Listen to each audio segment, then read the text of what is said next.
मेहमानों का बहुत बहुत शुक्रिया। नहीं मेहतर पंचोता साहब, मैं सबसे पहले जरा मैं आपसे एक कमेंट लेना चाहूंगा। ये जो प्रैक्टिस एंड प्रोसीजर एक्ट के हवाले से जो फैसला सामने आया है, तहरीक इंसाफ ओवरऑल इसके हक में नहीं थी और बार बार ये दरख्वास्त भी दी गई थी और ये कहा गया था कि ये नहीं होना चाहिए और ये इख्तियार चीफ जस्टिस के पास ही होना चाहिए, लेकिन फैसला इसके खिलाफ आया है। पहला रिएक्शन क्या है तहरीक इंसाफ के सिलसिले में? थैंक यू सो मच जी, बहुत शुक्रिया, बड़ी नवाजिश। देखें मंसूर साहब, बात ये है कि आइन के अंदर जो 191 है आर्टिकल, उसके मुताबिक वाज़ह तौर पर सुप्रीम कोर्ट के पास रूल्स बनाने का इख्तियार है और शुरू से यही जो है फॉलो होता है। दूसरे नंबर पर रियासत के 3 स्तून हैं, मुकन्ना है, अदलिया है, इंतज़ामिया है। हर एक की अपनी जो है जुरिस्डिक्शन है और अपनी अपने काम और इख्तियारात हैं जी। एक पार्लियामेंट का हम ये समझते थे कि ये एक सिर्फ़ और सिर्फ इसलिए कानून बनाया गया है कि वो जितनी पुराने जो फ़ैसले थे, जो जिनको सज़ा हुई थी, जिनको जो है वो फ़ायदा लेने के लिए और उसके अंदर अमेंडमेंट्स करके ये बाकायदा तौर पर सुप्रीम कोर्ट के ऊपर हमला किया गया। चीफ जस्टिस के पास इख्तियार है और वो ख़ुद जब रूल्स बना सकते हैं और इख्तियार उनके पास है तो उसके अंदर ये इंटरवीन किया गया है। और उसमें आपने वाज़ह तौर पर देखा कि फ़ैसला जब आया है तो फ़ैसले के अंदर वो जो शिक स्पेशली डाली गई थी कि जितनी पुरानी अपीलें हैं जो 1970 से या 68 से या 60 से या जब से जो मामलात जो हैं वो पेंडिंग हैं, वो जो ये सोच रहे थे कि इनको फ़ायदा मिलेगा तो वो बात जो है रिजेक्ट हो गई है। और यही चीज़ें जो हैं नवाज शरीफ साहब हों या जो भी उम्मीदें लेकर बैठे हुए थे, पहले नैब तरामीम से, फिर इस प्रैक्टिस एंड प्रोसीजर से और फिर वतन वापसी पर प्रोटेक्टिव बेल लेकर कोई बहाना बनाकर वो आने से, तो ये सारी इनकी उम्मीदों के ऊपर पानी फिर गया क्योंकि वाज़ह तौर पर 62(1)(f) के तहत ताहयात इनकी नाअहली हुई है तो वो मामला भी स्टिल जो है वो ऑन फील्ड है और वो रहेगा तो और इससे नाअहली जो है वो ख़त्म तो मुझे इस पे दूसरे ये मुझे इसके बारे में रहनुमाई फरमा दें। यानी इसका मतलब है कि नवाज शरीफ साहब की अब वो इस सिलसिले में अपील नहीं कर सकेंगे और नाअहली जो लाइफ टाइम की थी वो वैसे ही बरकरार रहेगी?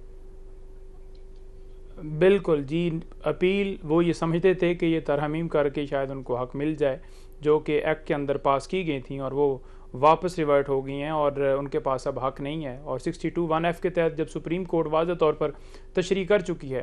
तो इसके अंदर कोई मुबहम ही नहीं रहा कि अब उनके पास हक तो है नहीं। पहले वो एक समझते थे, लेकिन जो तशरीह हो गई है तो उसके मुताबिक अगर आइन के अंदर तरामीम करनी है तो डेफिनेटली फिर पार्लियामेंट चाहिए, फिर 2/3 मेजॉरिटी चाहिए और फिर तरामीम की जाएँ और फिर जो है वो फ़ायदा दिया जाए। इलेक्शन एक्ट के अंदर तरामीम करके उससे जो है वो आइन के ऊपर जो हावी नहीं किया जा सकता किसी सूरत में भी। दूसरे नंबर पर जो जी बोलिए जो प्रैक्टिस एंड प्रोसीजर के अंदर देखें, बात यह है कि एक जो है वो इख्तियार सुप्रीम कोर्ट को है तो पार्लियामेंट उसके अंदर अगर इंटरवीन कर रही है तो उनकी उसकी शिकें देखना कि ये जो है अपील का हक जो है वो मिल गया है, या ये देखना कि 14 दिन के अंदर जो है अपील फ़िक्स होगी, या ये देखना कि 30 दिन के अंदर अंदर अपील फ़ाइल होगी, या ये करना कि 3 मेंबर बेंच जो है वो बेंच कंस्टिट्यूट करेगा, 100 मोटो का डिसीजन जो लेंगे वो चीफ जस्टिस और उसके साथ होंगे। देखने को अगर देखा जाए तो वो कुछ चीज़ें ऐसी थीं जो कि होने वाली थीं, लेकिन आपने उससे बुनियादी देखना है कि क्या किसी के पास, अब मैं ही हूँ, मेरे पास इख्तियार ही नहीं है कि मैं हाई कोर्ट के रूल्स बना सकूं, तो बेसिक ही जो है वो स्ट्रक्चर ही खत्म हो, खराब हो गया ना। तो उससे आगे चलना, वो कहना कि ये शिक ठीक है, ये नहीं है, ये तो बाद में पार्लियामेंट की जानिब से की जाने वाली तरमीम को एक्सेप्ट तो किया गया ना। 2 तो पॉइंट्स एक्सेप्ट कर लिए गए कि पार्लियामेंट ने ये किया है तो ठीक किया है। देखें उसमें भी कोई ये नहीं है कि यकतरफा फैसला आया है, एक में 10-5 का आया है जो ओवरऑल डिसीजन के हवाले से है, और जी और उसमें 9-6 का आया है, और ये 8-7 का आया है जिसमें सबका जो है वो कोई बंदा भी जो है जिसको सजा हुई है या कोई फैसले से मुतासिर है, तो उसमें भी कोई वाज़ह तौर पर क्लियर नहीं है कि यकतरफा जो है फैसला आ गया। ओके, आबिद शेर अली साहब, ये नवाज शरीफ साहब की नाअहली के हवाले से तो फिर आप लोगों के लिए बहुत बड़ा धचका है कि मियां साहब ने वापसी का सफर तो शुरू कर दिया, लेकिन सुप्रीम कोर्ट की जानिब से जो फैसला आया है, मियां साहब की नाअहली तो फिर बरकरार रहेगी। आबिद साहब देखिए मंसूर साहब, ये कब्ल वक्त है कहना कि तायात नाअहली वो सरासर ज्यादती थी नवाज शरीफ साहब के पास। साथ आप अकामे की बुनियाद पर ये इस तरह नहीं, इस तरह तो कई जजमेंटें मौजूद है ग्राउंड पे कि लोगों ने गलत बयानी की नाहली पर, जो इमरान खान ने भी अभी अपनी टेरियान का केस है, कोई 36,000 कोई इस तरह के और भी इशू हैं जो छुपाए हैं, तो उस पर आप तायाद नाहली नहीं कर सकते। अभी ये डिटेल्ड जजमेंट आएगी तो ये मैं समझता हूँ कि फिर उस पर हमारे जो लीगल एक्सपर्ट्स हैं वो बैठेंगे और जो हम इसका निकालेंगे। अभी जजमेंट आएगी, अभी शॉर्ट ऑर्डर आया है, जजेस ने क्या लिखा है, क्या आ रहा है, किन किन चीजों पर उन्होंने कदगन लगाई है, तो वो चीजें भी अभी मैं समझता हूँ कि शॉर्ट ऑर्डर के ऊपर हम ये बात नहीं कर सकते। तो ये उस पर बात होगी। तो पीएमएलएन का तो शुरू दिन से मौकफ है, तो जो नवाज शरीफ साहब के साथ ये अरशद मलिक साहब की ऑन रिकॉर्ड स्टेटमेंट है जिसका मॉनिटरिंग जज बिठाकर एक टेररिज्म की गई नवाज शरीफ के खिलाफ, और नवाज शरीफ साहब को सजाएं दी गई जिस तरह से, और जिस तरह से उनकी डिस्क्वालिफिकेशन अमल में आई, और वो जज सदीकी साहब के जजमेंट वहां पे मौजूद है, और बेशुमार इसकी मिसालें हैं। तो हम इसकी ग्राउंड बनाएंगे और इस ग्राउंड की बुनियाद पर हम इंशाअल्लाह ताला हमारे जो कानूनी मशीन है जो मियां मोहम्मद नवाज शरीफ के आरा उस वक्त देंगे जब डिटेल जजमेंट आएगी। उसकी रोशनी पर पीएमएलएन के जो वकला है, जो हमारे एक्सपर्ट्स हैं,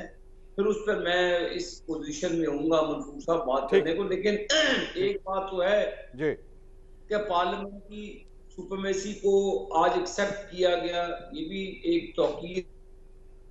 पार्लियामान की। तो पीटीआई या इनके वो मुतलका जो लोग थे माजी में, जो 3 जजेस थे जिन्होंने ना सिर्फ सुप्रीम कोर्ट का अदलिया का वकार मजरूह किया, उनका बेड़ा गर्क किया, साकिब निसार को ले ले, सईद खोसा को ले ले,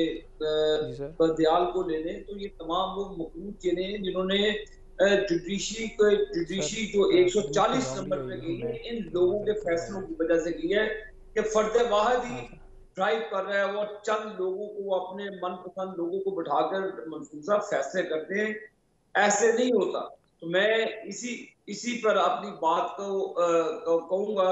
कि जब डिटेल जजमेंट आएगी फिर हम पोजीशन में होंगे कि अपनी सारा दें। ठीक है सर, ठीक है, मैं समझ गया। अब सना बुच्चा साहिबा, ये जो फैसला आया है, do you think Noon league was expecting this? मेरा नहीं ख्याल, मेरे ख्याल में तो नून लीग ये एक्सपेक्ट कर रही थी कि बहुत उम्मीदें लगाई हुई थी इन्होंने चीफ जस्टिस से कि जी नए चीफ जस्टिस आएंगे और काजी फाइज ईसा साहब, और उसके बाद हमारे जितने भी मसाइल हैं वो हल हो जाएंगे। Do you think Noon league के कैंप में परेशानी होगी आज? परेशानी का तो पता नहीं, मैं नहीं समझती कि इतनी कोई उम्मीदें उन्होंने लगाई नहीं थी, क्योंकि मियां साहब की जो निकलने का वक्त था अपने घर से, जब वो हीथ्रो एयरपोर्ट की तरफ रवाना थे, और जो फैसला आया उसमें कोई आधे घंटे का फ़र्क था। तो अगर वो फैसला देखने के बाद जाते तो शायद मैं इसको वहाँ से जोड़ सकती, लेकिन वो फैसला सुनने से पहले ही अगर चले गए, और 5:30 बजे फैसला आना था, फिर 6:15 बजे आया। लेकिन मुझे ये जानकर बड़ी खुशी हुई है कि हमारी 15 है, उनमें से 10 का ये ख्याल है कि ये एक्ट जो था इसको बरकरार रखना चाहिए। ये एक आईनी तौर पर बिल्कुल ठीक दुरुस्त मामला है, पार्लियामेंट को इख्तियार है, वो सॉवरेन है, ये बहुत अच्छी बात है। मुझे ये भी बहुत खुशी है इस बात की कि 9 और 6 के हवाले से 6 लोग ये समझते हैं कि जो है अपील का हक नहीं होना चाहिए, और 9 ये समझते हैं कि होना चाहिए। और मुझे इस पर भी बहुत खुशी है कि 8-7 के फैसले से ये बात हो सकती है कि उसमें 8 लोग हैं जो समझते हैं कि माजी के केसेस को नहीं देखना चाहिए, 7 लोग समझते हैं कि माजी को देखना चाहिए।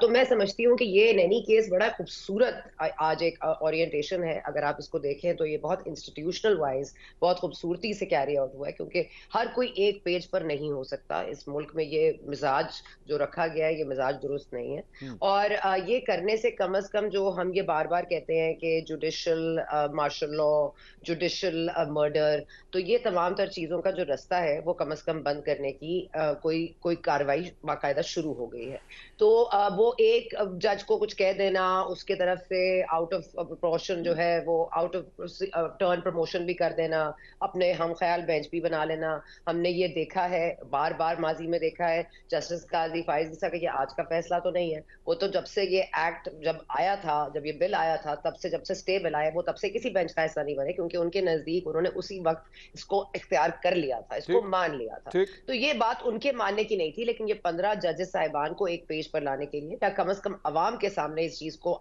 आया करने के लिए, ताकि आइंदा कोई उठ के ना कहे कि क्योंकि जी वो चीफ जस्टिस ऑफ पाकिस्तान जो उस वक्त थे, जो साकिब निसार के लिए हम बात करते हैं, या खोसा साहब के लिए बात करते हैं, या बंदयाल साहब के लिए बात करते हैं, इस तरह की केयरलेस गुफ्तगू और डिसमिसिव गुफ्तगू कम से कम जस्टिस काजी फायज के हवाले से हो नहीं पाएगी। लेकिन ये एक और बस आखिरी पॉइंट बोलूंगी कि ये आइन क्योंकि बालादस्त है, तो आइन में इलेक्शंस का जिक्र है और कमेंट्स में ये बात सामने आ चुकी है, वो इलेक्शन का जो पेंडिंग केस है आबिद ज़ुबैरी साहब का, उस पर भी आ सकते हैं। तो मुझे तो अच्छी उम्मीदें हैं, और मियां साहब को भी अच्छी उम्मीद ही रखनी चाहिए, क्योंकि वो बिल्कुल तैयार है कोर्ट में पेश होने के लिए, वो बिल्कुल